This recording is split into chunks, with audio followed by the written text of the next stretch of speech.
For me, the color blue most obviously symbolizes things like water and sky.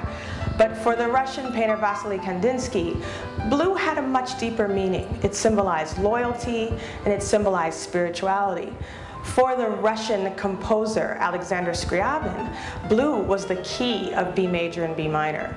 These two artists had a wonderful way of seeing the world through their artwork. They had a wonderful way of drawing audiences in. And with this presentation, Scriabin and Kandinsky, Hearing Color, Seeing Sound, I aim to pull you into that same experience as well.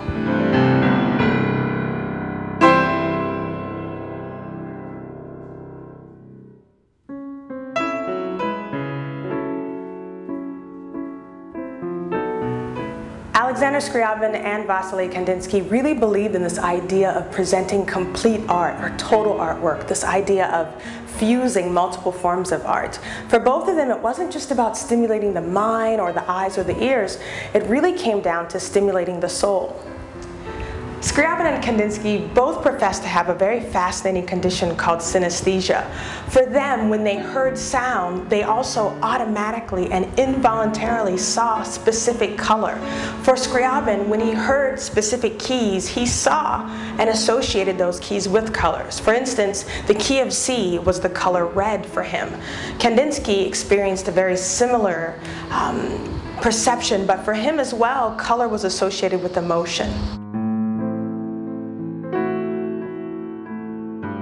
The 24 Preludes, Opus 11 by Scriabin, are the perfect pieces to pair with this artwork by Kandinsky.